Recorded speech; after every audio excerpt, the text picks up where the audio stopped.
Sports Studios. You're in the zone with Justin Acree, Pat Bradley, and Joe Franklin. This special broadcast of The Zone, previewing the Cotton Bowl from Dallas, is brought to you in part by Wendy's, McFarland Eye Center, First Security Bank, McDonald's, Arkansas One Call, ArcUps, Little Caesars, First Arkansas Bank and Trust, and Baptist Health.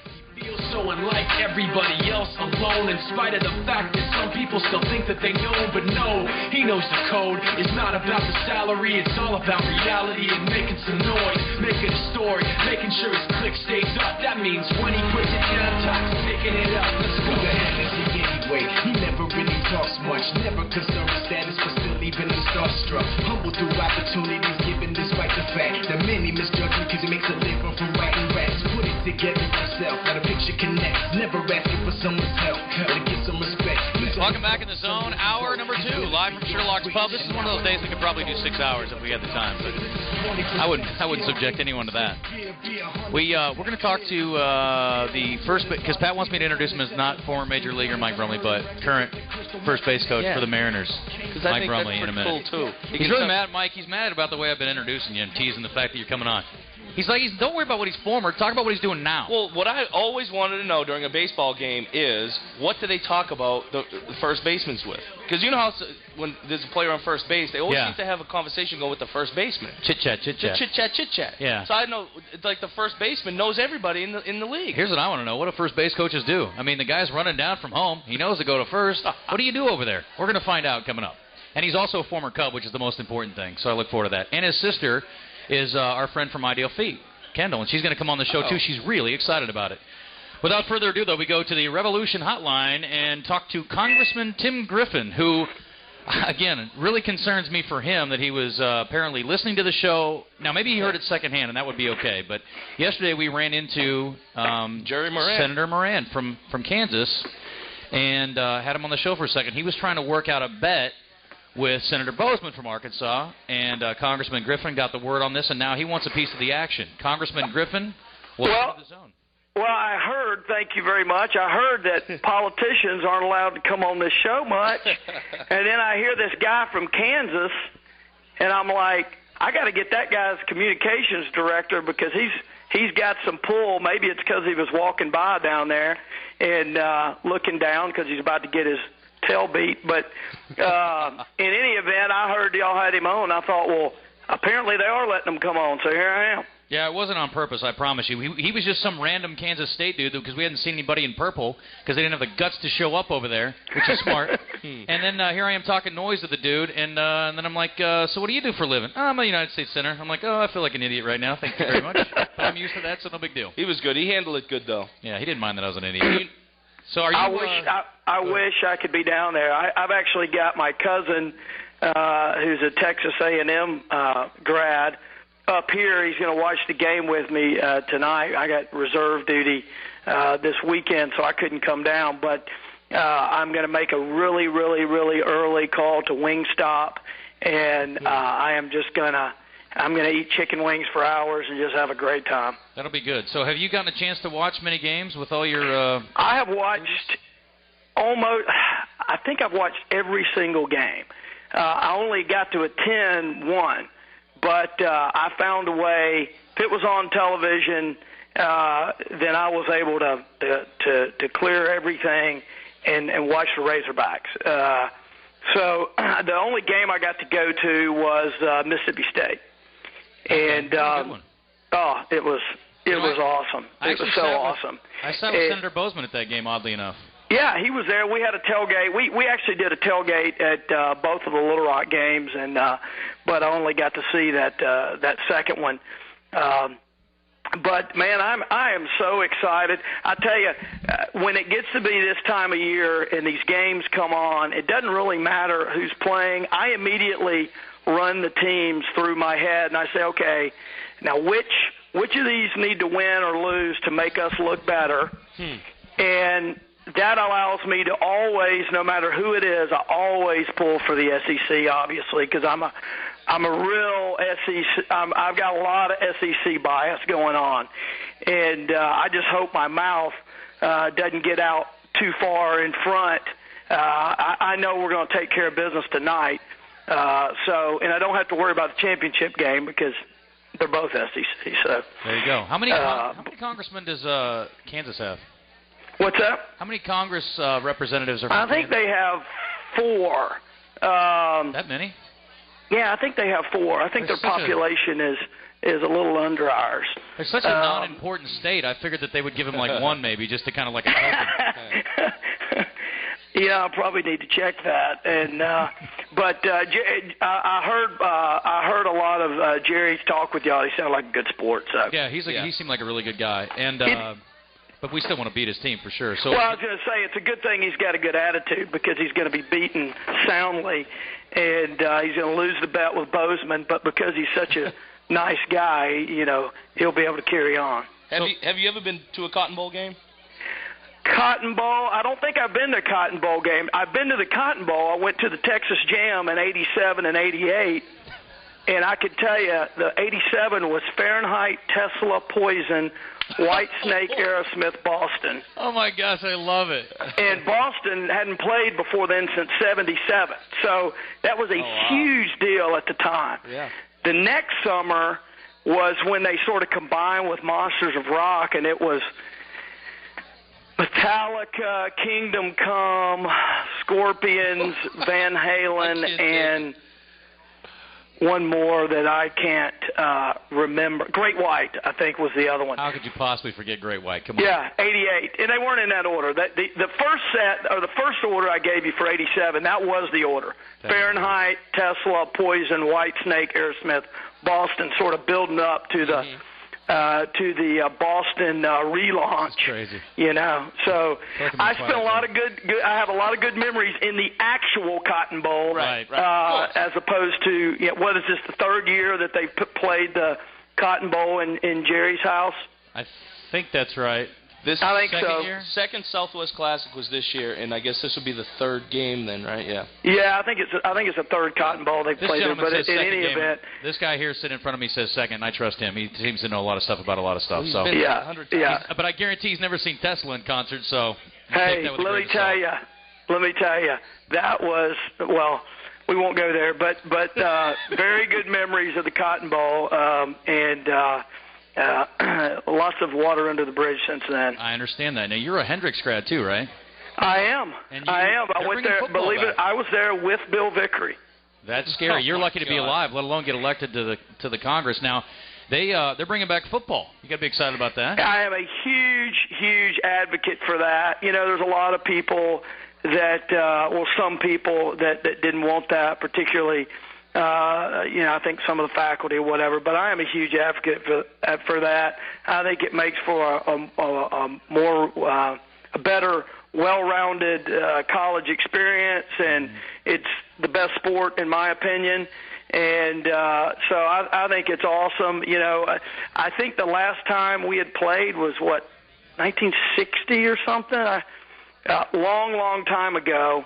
And I am really excited that Dr. Cloyd pursued that. He took some flack from some folks, but I think it's a great decision. I'm excited about it, and maybe Bill and I can go up there. Bill and I lived in the same. We were not only there at the same time. We lived in the same dorm. We didn't have fraternities at Hendricks. Your dorm is sort of your social center and means a lot to you. We were in Martin Hall with Hayden Franks and Barry Ford and Bill Vickery and me and a bunch of folks that live here in Little Rock now, and it was a great time, and I am sworn to silence on Bill Vickery. So. Well, I think about Dr. Ford, and I think about you and the U.S. Congress, and then there's Bill. I mean, so you know what? Hendricks produces all sorts, which is good. Well, hey, Roby Brock was in Martin Hall as well. Nathan Christian went to Hendricks too, so Nathan was in Martin Hall as well. I grew up with Nathan in Magnolia. There you go. Well, hey, again, takes all sorts to make the world go around, and apparently they all meet up at Hendricks College, so that's a good thing. Congressman Tim Griffin joining us in the zone. So how about a prediction tonight, and what do you have on the line with Do you have do you have any kind of bet worked out with the folks? I don't have a bet because I don't have any money. But that's not something I need to. I probably, here's the deal.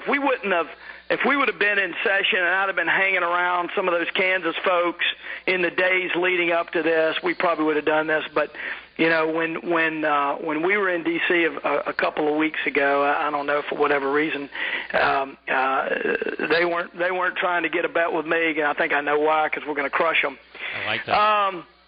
I'm thinking explosive offense. I'm thinking they're going to have a hard time containing us, and so I'm going to go 42-10. Wow, I hope you're right. That would be good. I told Pat I want to go to a game where we can leave in the third quarter comfortably, knowing it's in hand. I like a good buffer. People say, I like to see a good game. I don't want to see a good game. No. I want to see a good blowout where I can just gloat and enjoy the wings throughout the game. That's what I want to see. Here's the bottom line. I am a cocky jerk, and I think most people probably cut onto that. But I can't be myself unless we're winning big. I want to put West Virginia's performance to shame. 75 points. Oh, yeah. I don't want to sit silently in a corner with my stomach butterflies going on because of my nerves. I want to be jumping around celebrating every minute of every quarter. I would think that would be great. Is there a lot of trash talk that goes on with athletic events in the house or amongst your peers? We mean when we're not talking about spending or something like that? Yeah, we're not talking about the it's all business 99% of the time, we know, because Yeah, well, let me tell you, I usually don't waste my time talking with folks from other conferences, but within the SEC, absolutely.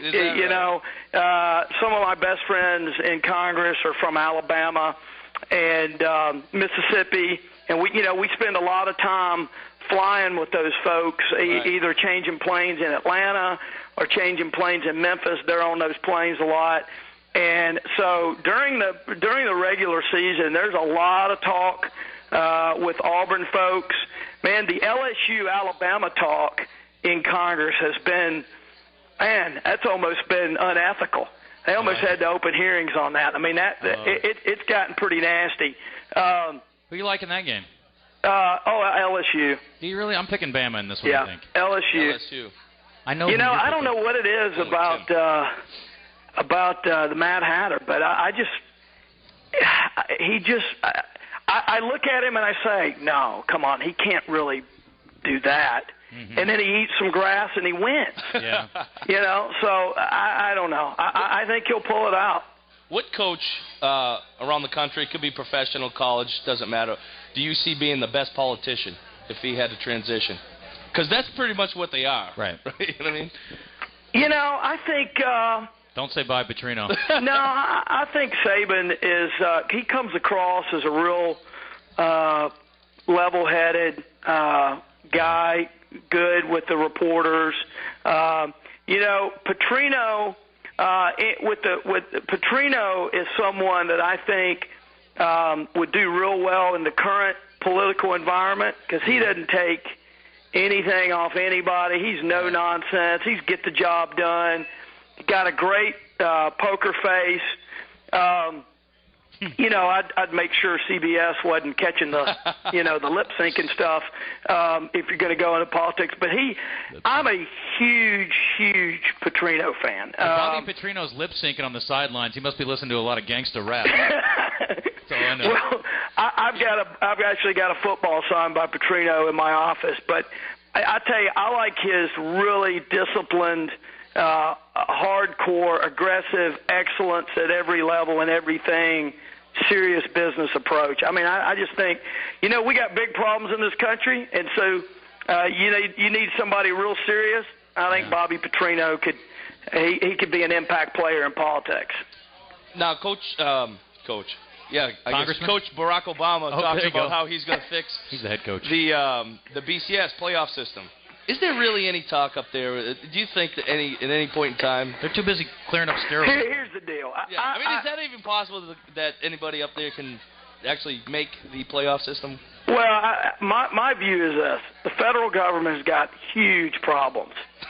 As much as I love athletics, I don't think the Congress ought to be dealing in this stuff. I mean, I don't, they like to think it's their role on whether it's, whatever it is, baseball, football, right. College football.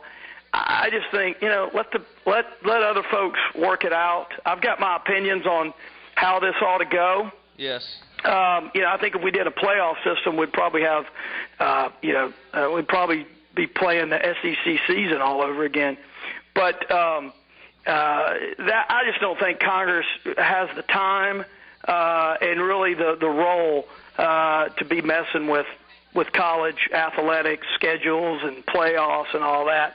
I think it ought to, I think there ought to be some changes, but I don't think the federal government's the answer. Can you sponsor a bill to mandate pay raises for all radio show hosts in the country? I think I already did that.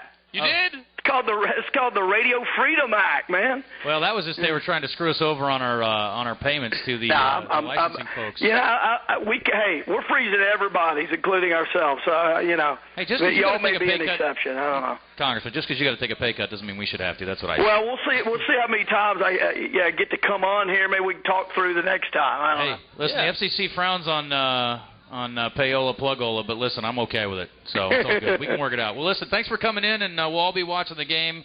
We'll be doing it here, and you'll be doing it there. But we certainly appreciate your thoughts, and thank you for coming in with us today. Hey, thank you for letting me on, and anytime I'd love to come back and discuss all the details of that '87 Texas Jam, and I can go through each of the bands. And we could talk about what happened after that. So. Do you think you could put on a performance, like if you were to sing in, let's say, a celebrity karaoke, do you think you could put a performance together for that next year maybe? Stranger things have happened. Hey, depending on what the score is, I may do that today. That's what I'm talking about. All right. Congressman all right, Griffin, y'all take care. Go Hogs. Thank you, sir. Appreciate it. Very good. Tim Griffin, the congressman from Arkansas. Good.